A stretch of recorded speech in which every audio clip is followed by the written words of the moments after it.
Cœur à Cœur, une émission proposée par l'association Jardiniers du Bonheur. Un moment de joie, un instant de partage, un échange de qualité pour consolider notre foi tous ensemble dans la bonne humeur et sur Zouk TV.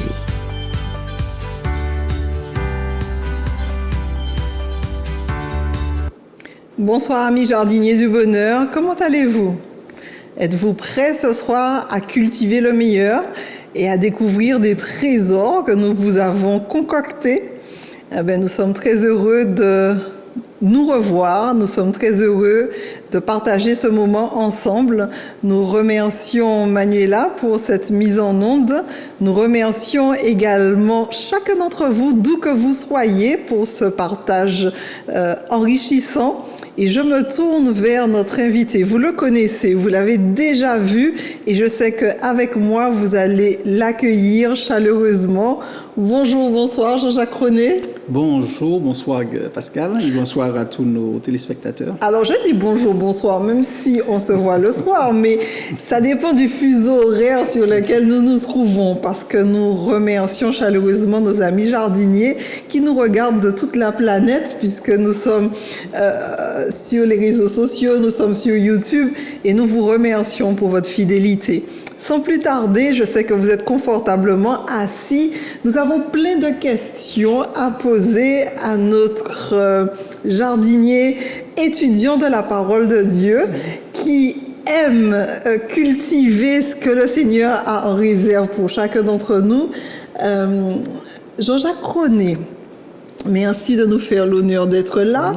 Il y a une question que nos amis jardiniers nous ont posée. On a voulu la partager avec toi, puisque nous sommes dans un cœur à cœur et ça fait longtemps qu'on se connaît, on peut se tutoyer encore.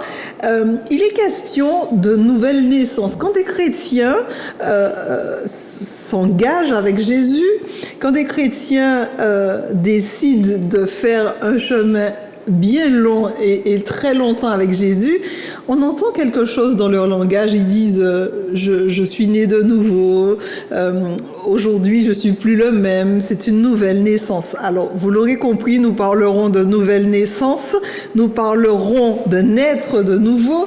Alors qu'est-ce que ça veut dire la nouvelle naissance? Alors pour comprendre ce que veut dire la nouvelle naissance, on est obligé de revenir au discours, à la discussion de Jésus et de ce chef juif, Nicodème, qui est venu le trouver un soir pour un débat à face cachée, pour ne pas être vu des autres. Et on trouve le récit dans l'Évangile selon Jean chapitre 3, où Jésus va expliquer un petit peu le processus pour le chrétien, pour l'être humain en général, pour passer d'un endroit à un autre, c'est-à-dire de ce que la terre propose, de ce que l'être humain de lui-même peut faire, à ce que Dieu veut faire pour l'être humain. Et dans ce débat, lorsqu'il y a des questions posées, effectivement, Jésus va dire à Nicodème, alors qu'il lui dit, je constate que tu es un autre qui vient de Dieu, parce que autrement, ce que tu fais, les signes que tu fais ne peuvent avoir lieu. Jésus va lui dire, si quelqu'un ne naît pas de nouveau, il ne peut voir le règne de Dieu. D'où l'expression « naître de nouveau ». Alors, parfois, certains interprètent « naître encore ». Mais en fait, quand on va un petit peu plus loin, Jésus est en train de parler, quand il parle de nouveau, « naître d'en haut ». Naître d'en haut par rapport à la naissance naturelle de l'être humain. Et là, il fait allusion en fait à une sorte de seconde naissance, mais qui n'est pas la répétition de la première naissance que nous avons vécue. Il parle en fait d'une transformation spirituelle, d'une régénération spirituelle qui vient d'en haut. D'en haut, et là, il fait allusion au ciel, à une puissance venant du ciel qui va intervenir pour permettre à l'être humain de recevoir la vie éternelle.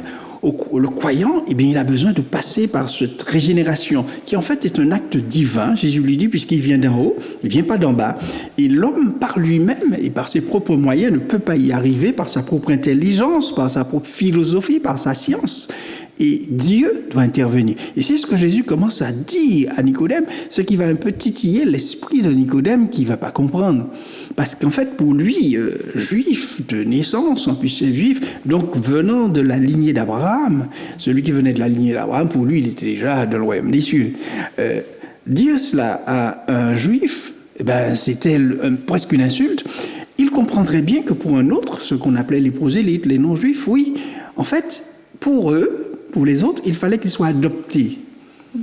et par adoption, en fait, il devenait aussi fils d'Abraham. Et alors, ils étaient là-dedans. Et Jésus est en train de lui dire que non, ça n'a rien à voir avec cela. Il ne s'agit pas simplement d'un aspect physique, mais il s'agit d'une régénération morale, spirituelle, que l'homme ne peut entreprendre par lui-même. Et il y a besoin d'une intervention extérieure. Première chose que Jésus lui pose comme question. Alors, je ne sais pas si ça suscite déjà des questions chez vous, Pascal, avant de poursuivre. Oui, vous voyez comment il est dans ce cœur à cœur. Alors, c'est vrai. Alors, il y a certainement des questions parce que je me fais l'interprète de nos amis jardiniers.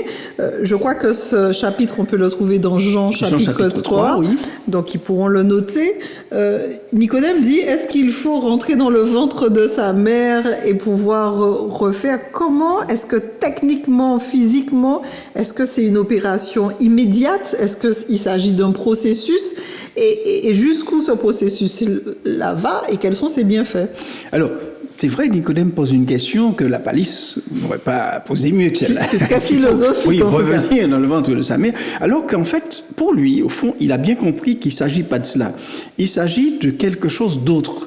Parce qu'il est en train de parler du royaume de Dieu. Et quand on parle du royaume de Dieu, on entre dans une dimension spirituelle, Jésus étant celui qui l'emmène, qui vient avec et qui emmène ce qu'on appelle couramment le royaume de grâce. La grâce est avec vous, la grâce de Dieu est arrivée. Donc Jésus maintenant va aller un petit peu plus loin avec lui. Il va lui dire, écoute Nicodème, il s'agit de naître d'eau et d'esprit. Et il dit, sans cela, on ne peut pas entrer dans le royaume de Dieu. En fait, quand il parle de la naissance d'eau, il est en train de faire référence à une allusion au baptême.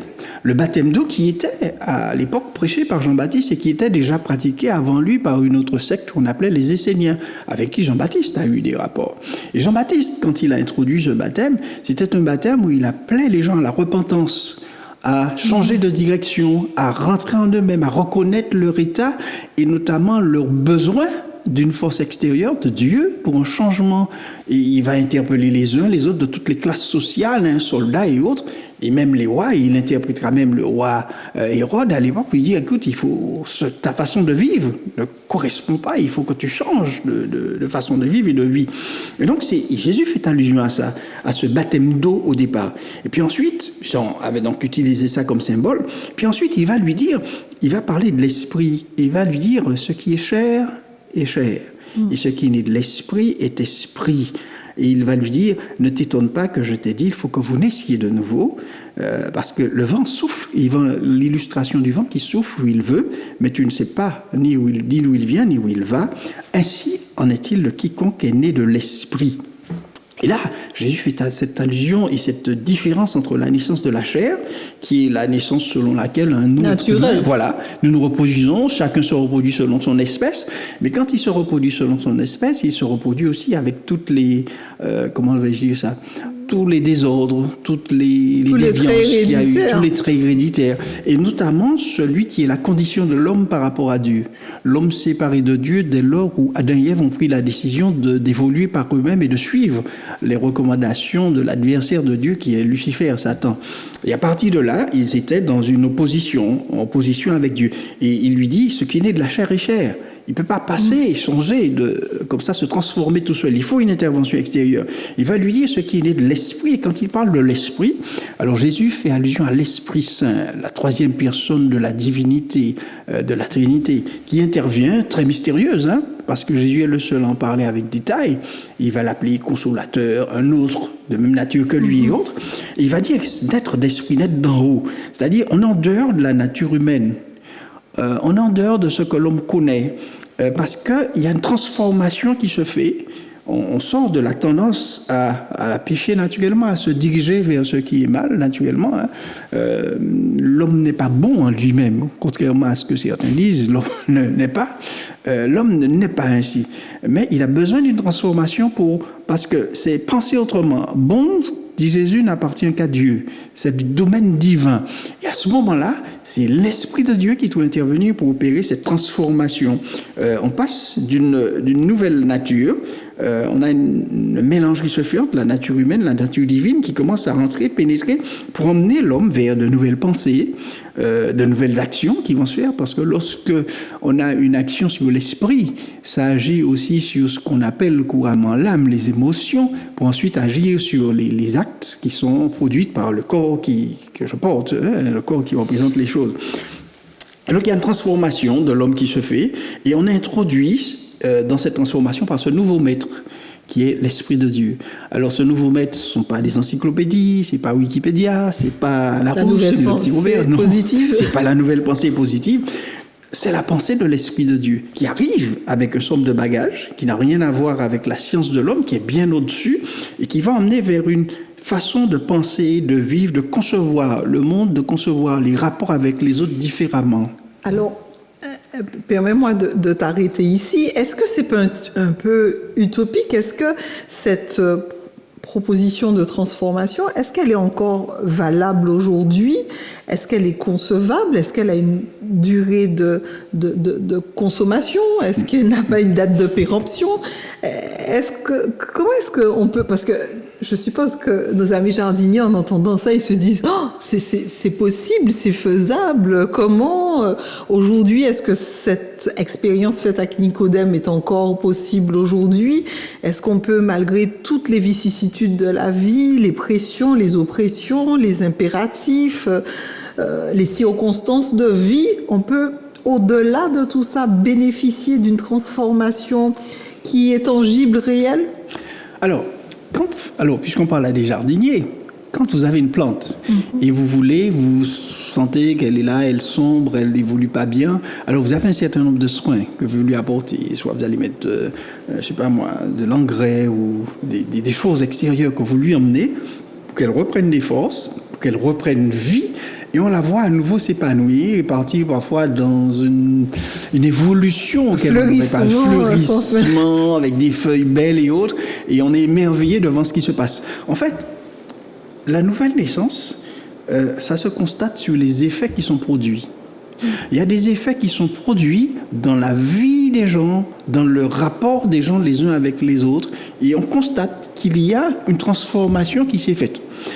Comment se constate le mieux la nouvelle naissance? Donc c'est ça. Vous avez des gens qui sortent d'une situation extrême, dans une situation de violence extrême, et lorsqu'il y a eu ce rapport, ce contact avec Dieu, lorsqu'ils se sont ouverts à Dieu, qu'ils ont reconnu qu'ils ont besoin d'un changement et qu'ils ont eu cette ouverture, à ce moment-là, on observe un changement. Il y a une transformation qu'on ne peut que constater. Ça me fait penser à ce ministre de l'Intérieur à l'époque, M. Charles Pasqua, qui, passant ici en Martinique, qui du côté de Texaco, on lui montre un petit peu les difficultés qu'il y avait avec tout ce qu'il y avait à l'époque là, drogue et autres. Eh bien, la seule solution qu'il a proposée à ces politiciens qui étaient avec lui, il a dit, le terme qu'il a utilisé, il a dit « convertissez-les ». C'était un petit peu ça, c'était. Il n'a pas fait allusion à une machine politique, à de la répression, mais il a fait allusion à une transformation qu'il faut produire en ces gens pour les sortir de cet état vers un autre. Mais comment est-ce que ce processus s'enclenche? Est-ce qu'il y a des choses à faire ou des choses à délaisser ou à se laisser faire? Voilà. Est-ce qu'il y a un processus? Est-ce qu'il y a une recette? Alors là, il y a un processus. Le processus commence par le fait que l'homme constate qu'il est en difficulté et qu'il a besoin d'aide. D'accord. Et il va découvrir, il va chercher, il va être mis en contact, et c'est l'effet de la parole de Dieu. La parole de Dieu, quand il va la découvrir, qui est prêchée, qui est parlée, surtout dans le contact avec d'autres personnes, il va constater que d'autres personnes vivent différemment, ont peut-être quelque chose qu'il aimerait développer pour lequel il n'arrive pas. Ils vont le conduire vers la parole de Dieu. Et la parole de Dieu aura l'effet sur lui, parce que c'est elle qui transforme. C'est elle qui, dit-on, sépare esprit et moelle et os. Elle les sépare, dit le texte. Et donc cette parole de Dieu agit en lui, et à ce moment-là, il est sensible à la parole de Dieu, et l'Esprit de Dieu maintenant, l'Esprit de Dieu qui agit de façon mystérieuse. Ça, on ne peut pas le décrire parce que c'est un phénomène, c'est pourquoi Jésus prend l'image du vent pour expliquer son action, commence à travailler en lui, commence à lui faire comprendre un certain nombre de choses, et à ce moment, l'homme, je veux dire qu'il y a une sorte de reddition. reddition, de cette volonté de l'homme qui veut être celui qui dirige toute chose, il va céder le guidon, la direction de sa vie à l'Esprit de Dieu, qui à ce moment-là va l'emmener progressivement vers des changements. Et pour chaque être, l'évolution et la rapidité est différente. Et on va le voir passer d'un stade à l'autre. Lui-même va être étonné par ce qui va se passer. Et c'est surtout les autres autour de lui qui vont constater qu'il y a un changement qui se produit par cet effet.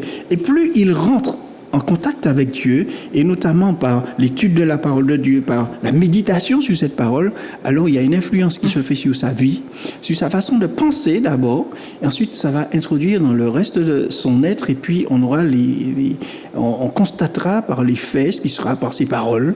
Il y a une évolution du langage, il y a une transformation qui se fait, et que l'on constate, et c'est une transformation qui commence par le spirituel. Alors, si on résume un peu, pour qu'on puisse bien se comprendre, il y a d'abord cette reconnaissance qui passe par le baptême, cette vie d'un passage à un autre. Oui, quand on reconnaît ses péchés et qu'on se dise on veut changer de vie. Voilà, donc c'est là, comme un rite où on accepte. Il est le sauveur. On accepte qu'il soit, on manifeste, on choisit qu'il soit le sauveur. Voilà, on choisit de prendre une autre direction avec un autre maître. Bien, on choisit une autre direction avec un autre maître. Donc là, il est le sauveur de notre vie. Et après, on accède à une deuxième étape où il devient le Seigneur, celui qui règne sur notre vie. On lui laisse le guidon, comme il a été dit. On lui laisse la direction de cette vie-là. Mais est-ce qu'en quelque part, il n'a pas aussi ce phénomène de contemplation de l'auteur de la vie, de celui à qui on a cédé la direction de la vie, où on s'abreuve de cette rencontre amoureuse, parce qu'il veut d'abord qu'on tombe d'amour pour lui, de tout notre cœur, de toute notre âme, de toute notre force et de toute notre pensée, et qu'à force de, comme on tombe en amour, à force de discuter, de tomber d'amour, de parler, de partager, on finit par se ressembler. Absolument. En fait, c'est ce qu'on appelle la contemplation. La contemplation. Alors, elle commence par, on découvre l'être de la personne de Jésus-Christ et sa façon d'agir en étudiant la parole de Dieu, en l'étudiant profondément, regardant comment il a agi avec les uns les autres, quelle était sa pensée. Et cette contemplation m'emmène à vouloir lui ressembler. C'est comme les personnes qui cherchent à ressembler à un autre. Ils vont prendre la coupe de cheveux, ils vont regarder comment il marche, comment il vit, comment il parle. Ils vont arriver à être presque des clones parfaits de ces personnes-là. Eh bien, c'est par la contemplation de la personne de Jésus-Christ que cela se fait. Et une contemplation réaliste, où je vais chercher à comprendre. Et surtout, il y a une chose qui va se dégager, c'est que je vais devenir un être aimant, aimable. Parce que Jésus dit que quiconque est né de Dieu, quiconque aime est né de Dieu et connaît Dieu. Et c'est là la manifestation de cette transformation qui se fait. Et les rapports avec les autres changent. Et on constate, eh bien, je vais agir comme Jésus.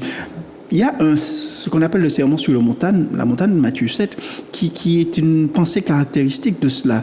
C'est tout à fait, c'est prendre à contre-pied tout ce que l'homme pense et que l'homme propose. Quand Jésus dit aimez vos ennemis, c'est pas naturel. C'est parfois impossible. Il faut si c'est humain. Oui, il faut vraiment que ça vienne de Dieu. Il faut être renouvelé. Quand il nous dit s'il veut te prendre ton manteau, donne-lui ta chemise aussi, ta tunique.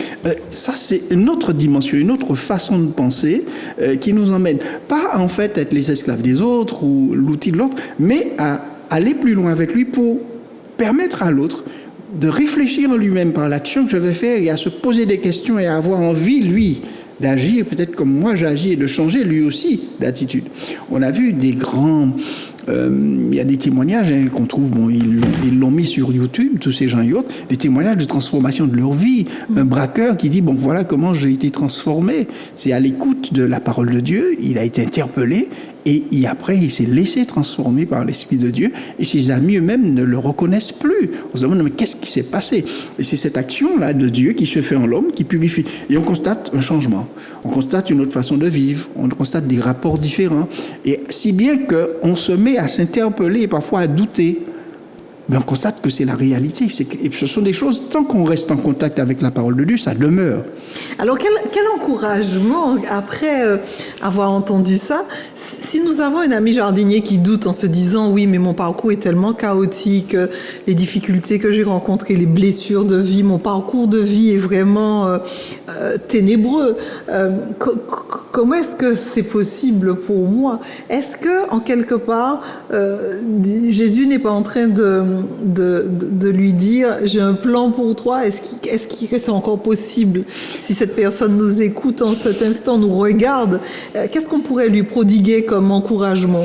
Alors, dans le rapport entre Jésus et Nicodème, Nicodème pose à Jésus une question. Il dit, mais moi je suis vieux, je ne peux pas recommencer. Et Jésus lui dit, mais si. Et Jésus lui dit, parce qu'en fait, il ne s'agit pas d'un processus humain, il s'agit de quelque chose qui se fait à tout âge, c'est-à-dire à toute évolution dans ma vie, quel que soit le point où je suis arrivé, il y a toujours la possibilité de faire un retournement de situation, de changer de direction et de partir dans une autre direction, ce qu'on appelle la conversion. C'est toujours possible. Il n'y a rien qu'on puisse croire qui nous empêche de faire ce retournement de situation parce qu'il s'agit d'une décision de l'être humain de laisser Dieu diriger sa vie et de vouloir vivre autrement avec Dieu. Et donc c'est possible. Beaucoup d'arbres. On avait des arbres, par exemple, puisque ce sont des jardiniers, on a l'impression qu'ils étaient en train de mourir et qu'il n'y avait plus de solution. Et on avait trouvé des solutions. Alors, j'ai une image très belle qui m'a été envoyée par un ami, un tronc de manguier qui a été coupé, et puis on voit encore qu'il avait, tu as peut-être vu cette image. C'est la résilience, je vais appeler ça la résilience. Il y a de belles mangues dans cet arbre où il n'y a aucune feuille, il n'y a rien, mais il vit encore. Et il est en train de dire qu'il y a encore de la vie en moi. Donc, tant qu'il y a vie, on dit espoir. Tant qu'il y a vie, il y a possibilité de changer de direction, il y a possibilité de se laisser changer par Dieu.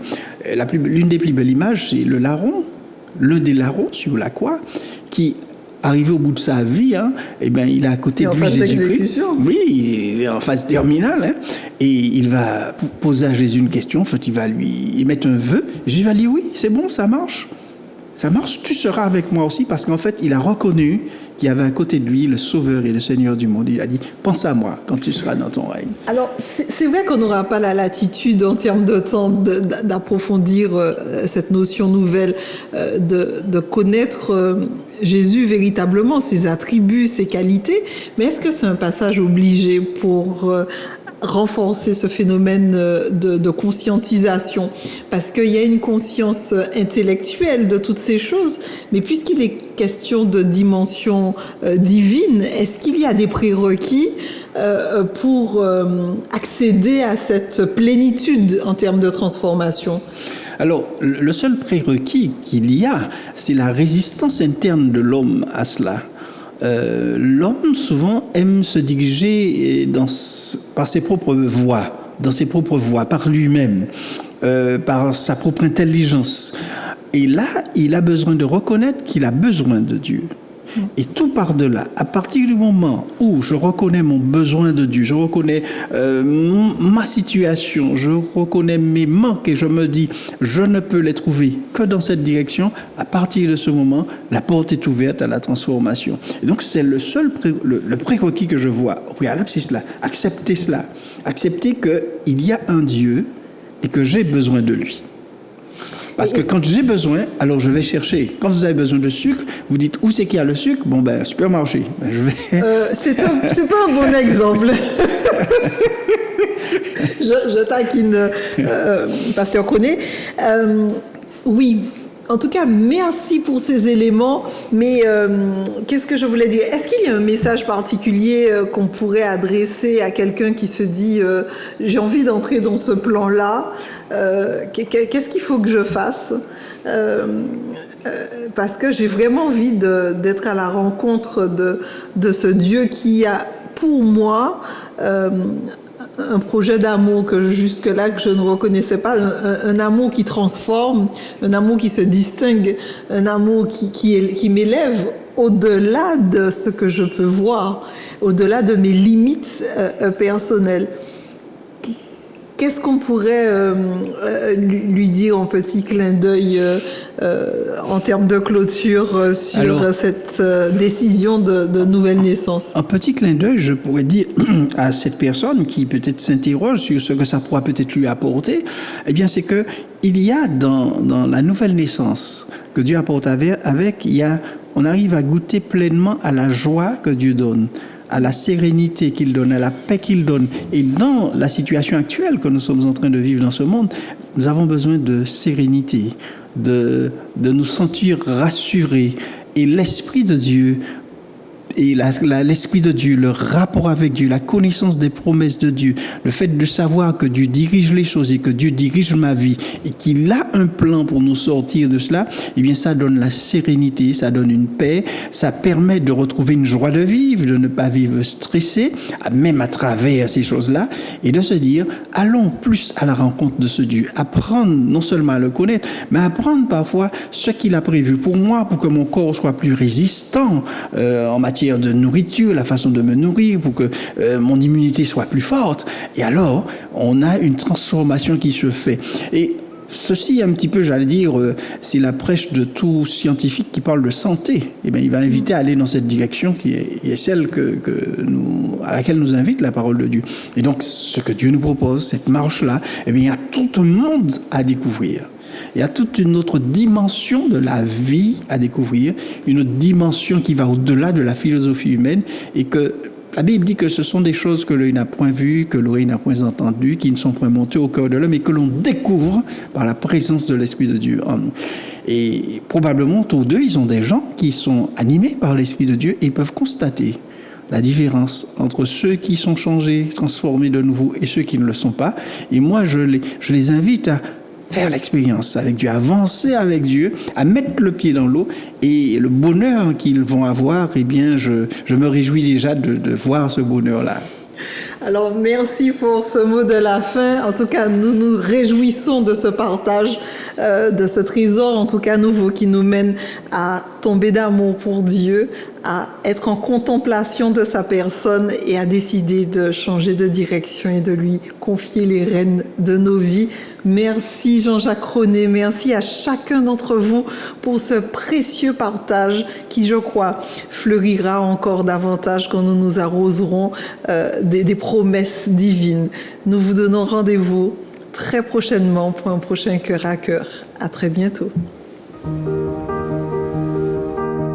Chimer la vie, chimer la paix, chimer l'espoir, chimer la santé, chimer la joie et puis bonnet, qu'a passé aussi bâti chimer jardin bonnet. Adam bel ti jardin ta là, zie ka ouvert les belles nati, zore ka tan zorezo chanter, di la main ka menyen et puis douce, feuille et puis fleur toute qualité coulée. Enfant donc jardin bonnet maman, vini goûter, vini garder, vini goûter, vini manier, vini porter catilation la vie, vini trouver chimer la paix, vini trouver chimer bonnet.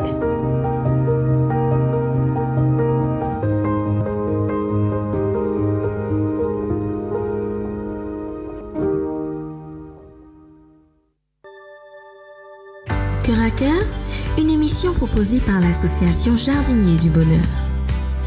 Un moment de joie, un instant de partage, un échange de qualité pour consolider notre foi tous ensemble dans la bonne humeur et sur Zouk TV.